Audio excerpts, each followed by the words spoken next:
couple like personal questions. Where are you guys visiting from? Washington, D.C. area. Washington, D.C. area. And how long have you been coming to DEF CON? 2005, I think, was my first DEF CON, so it's been a good 20 years or so with a couple breaks. I feel like we're a couple. It's also 2005, a couple breaks in between with family. Better than I did last. Besides the success of your guys' own area, what are you excited to see here or learn about? I think the implications of AI are upon us, obviously, and I think there's some opportunities for learning a new skill, new technology, and mastering it. That's why we're here. Seems really interesting cross-section between like the physical AI stuff that you see here. We're in Pinball, so we're talking about smashing some real things around. But the chance to put all that together and learn in like a single weekend, pretty huge. Yeah. General kind of question, do you think having more hackers in the world is a good thing? It's imperative that we have not just good hackers, but the best hackers in the world. They're all here. It's imperative that we learn. When new technologies like AI are introduced, we have to master them here and break them and make them better and more secure. Yeah, man, geez, like our lives have never been more integrated with technology at this point, which is awesome. Not scary. We need to control that stuff. That's pretty exciting. It's actually the funnest part of it. Sweet. Well, tell me what's happening here. So this is the Pinball High Score Contest, and if you want it to be just a Pinball High Score Contest, it can be that. But this is our third year running it, and last year it became a black badge contest because there's a CTF built on top of the pinball.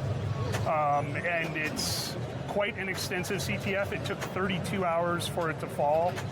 That's what made it a black badge contest, and this year we rebuilt everything from the ground up, so there's no reuse of anything that we had last year, and I think Mike can probably talk a little bit about that. Yeah, we took everything that we did last year that took 32 hours to go through, and we took and asked people, like, what was the funnest part? It's interacting with the machine. So we took a stance from like a hardware perspective. We actually have a screen. People can see it. You're not just kind of like playing it and looking at a dashboard. It's a combination of hardware and software. We created both of them. It's kind of scary to create your own hardware. We broke some on the way here. Like, feels very like DEF CON-ish, right? Like, everybody got their TSA inspection sticker in their luggage. Like, bringing this gear was ultra fun, but it's a game. It's a little bit of like an AI at the bottom. Sometimes it's helpful. Sometimes it's doom scrolling and going against you, but the idea is that you're unlocking these mini challenges. You're getting on the scoreboard. You're really trying to figure out like what's happening. It's almost like Clippy, if you can imagine hallucinating and kind of taking you through this journey. It's a little dark at the end, I'm gonna say, like it's not all happy, but it's like pretty exciting, and like I'm looking forward to seeing some people grinding through it and getting to the end. So, and we're hackers, and we're engineers. So one thing that happened the week of DEF CON is we filed our first patent with technologies that were utilized in these contests. So we're not just looking to break things and make them better. We're looking to innovate and make pinball better. How long does it take for you guys to set all this up here? I look tired. I feel like... Yeah, I mean, the CTF work probably starts 7 months in advance. The setup of the conference and the setup of the games is like a day and a half. Every game is tuned differently. Every one of these play fields is different. Every one of them has like different noise on the line. Every one of them is tuned. So like per machine, we spent hours yesterday. You know, Rich personally has lent machines, and we've been using them like, I don't know how many hours of Venom I've played at this point, like, which is super exciting. But yeah, I would say probably hundreds of hours over multiple people, over hundreds of pounds of gear as well. So like, what a cool intersection of like hacking and hardware. So yeah, no hernias, like no hernias made in this journey, which is great. So we haven't gotten out of here yet, so yeah, it's not a safe day. Well, my last big question is just why do you guys do this?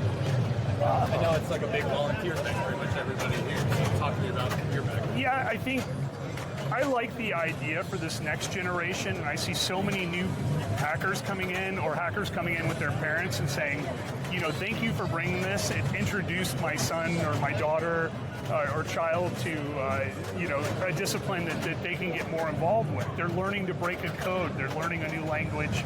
They're learning about hacker history. It's helping to bring people in, and it's classic gamification scenario to do it. if you have a cipher to break and it's involved in a pinball game, you're going to want to really, really work at the problem, and you're going to fall in love with it.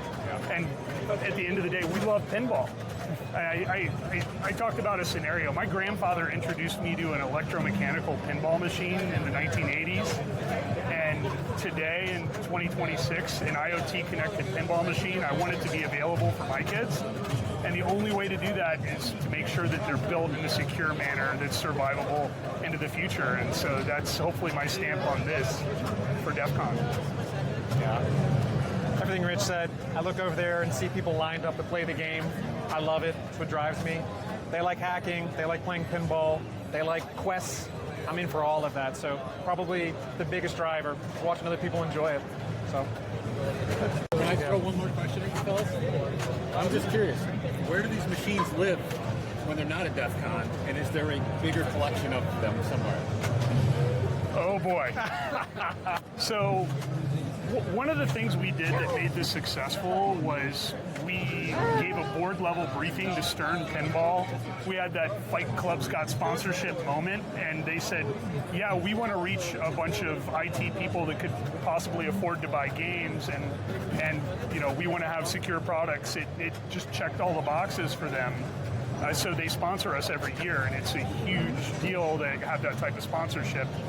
But like any good pinhead, I'm a hoarder of games, so I've got to have 40 games of my own, which I do. Bringing those from DC to here wouldn't be cost effective. It would be very, very expensive and hard to do. We'd never have this footprint if it were our own games. So these are imported locally for you then? You don't have to bring your own? They're shipped from Chicago, where they're still made on a line by hand. So every single game plays a little bit different. That's the beauty of pinball, the analog aspect of pinball. It's shipped to California, and a vendor brings it. So we have a whole logistics thing that we work through every year.